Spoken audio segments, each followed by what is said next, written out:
دا خبره تاسو یې پوهه کوئ چې دی چپ شي. آخر کار نوره احساس هغه د سید ولی شاه په پلار پسې لاړه نو ویډیو وګورئ. دا مشران خلک د خپل مشرانو مني نه، نو چې زه لاړم نو اول خو هغه تاڼه کې هغه وی چې موږ به تاله راوغواړو. نور احساس وایي چې زه پیله چې لاړم تاڼې ته زه لاړم، نو په تاڼه کې ماته کوم پولیس والا چې دی هغه وویل چې مونږ به تاله د دې کوم پلار چې دی به راوغواړو. نو مخکې څه وایي ګورئ، دا مشران به ول راوغواړو، خو دا مشران سوري خفه نه شئ، خو دا مشران چې دي دا د خبرې د اورېدو لکه پولیسو والا نور احساس ته ویل چې د دې سید ولی شاه د کوم مشران چې وایي دي هغه د خبرو اورېدو نه دي. لکه لنډ مثال دا دی وایي چې لکه دا ښه خلک هغه نه دي.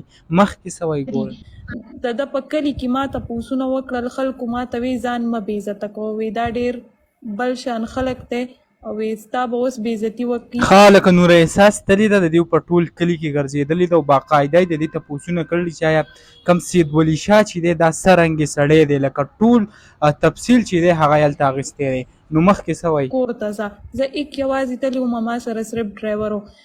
دا یوازې تللی و، د دې سره صرف ډرایور ورسره او دا خبره یاد ساتئ. چې ما تاڼې والا مجبوره کړل، د پلار راغی، لالا تاسو مشر یې کنه، تاسو چې یو انسان سره ملاویږئ تاسو به ورته د لرې نه وایئ چې بچو سلام علیکم.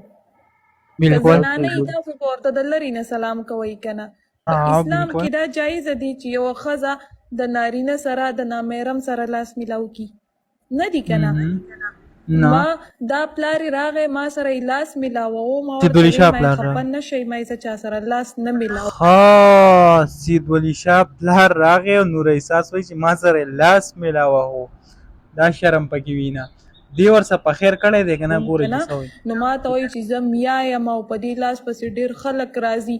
نو ما ورته یې زه نشم چا سره لاس میلاوالی، ما یې په دې تاسو مخه پکېږئ، ما یې تاسو کښېنئ زه تاسو ته یو خبره کومه.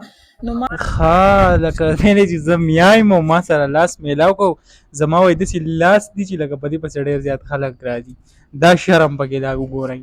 ګورو که نه مخکې څه وایي، ته الټه وایي چې تا 2 کاله زما اړه وسو او زما ایمان دا او دلته کې به اوس آرمي چیف راځي او آرمي چیف اوس زما فیصله دلته حل کوي.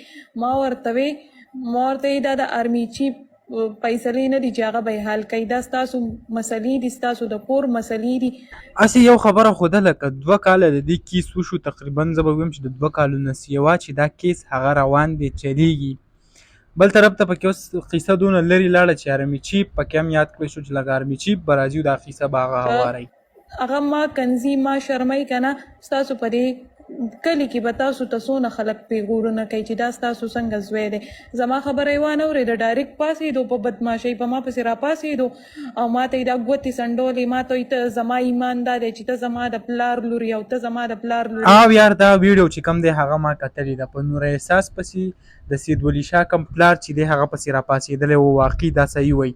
لکه هغه ویډیو کې هغه کوم د سید ولی شاه پلار چې دی نور احساس دی سره بد ویل دي او پکې زورونه کړي چې زه تاسو په شرمونو باندې وشرمولم، د دې قصې نه هغه قلار شئ، دا یې ورته ویل دي. باقاعده دا ویډیو ما کتلې ده، ګورو مخکې څه وایي. څنګه د پلار لور شومه، خبره یې وانه اورېده، بهر ووتو، بهر یې کنځلې ویناګانې شروع کړې، هلته کې زه په چړا شومه، ما ته هغه بېستري ودرېده، زه په چړا شومه. ما ورته یې ما یې زه به د نه خپل بهر یې ورته کنځل کړي، هر څه یې ورته ویلي دي. نو هغه بیا نور احساس وایي چې زه ورته په جړا باندې شومه، یعنې ما ته وایي چې کوم دا رد بد ویلي اوس چې تا زما دلته په دې تاڼه کې څونه بې عزتي وکړه که نه، په ما پسې داسې راپاسېدو لکه وهلو لا مشر سړی و.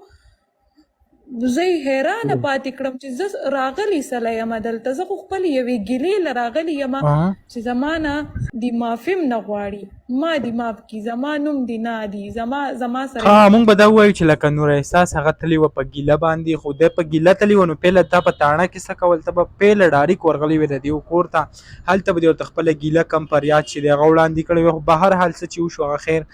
یار پښتنو لکه که مونږ وګورو دې واقعې ته مونږ وګورو لکه دا روان څه دي، دا کم په شرمونو باندې هغه مونږ وشرمېدو. زمونږ کوم پښتانه وروڼه چې دي ټیک ټاک کې چې کوم دی دا حرکت هغه ډېر زیات سیوا شوی دی. تاسو ټولو ته ریکویسټ کوم په اخره کې چې د برای مهرباني داسې چل وکړئ، د دې قصو نه هغه نور قلار شئ. خاص طور که سید ولی شاه په خوا کې څوک موجود وي، څوک مسافر دا ویډیو ګوري، هغه دې هغه رضا کړي او دا کومه غویمه کومه قصه کم شرم چې دی هغه دې پرې ختم کړي.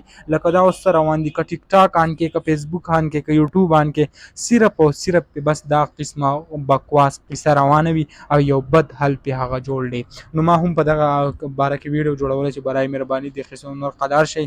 دغه ویډیو به تاسو وکته، امید لرم ویډیو به مو خوښه شوي. که ویډیو مو خوښه شوي ویډیو لایک کړئ او که زموږ په چینل نوي یئ چینل سبسکرایب کړئ د داسې نورو ویډیوګانو دپاره.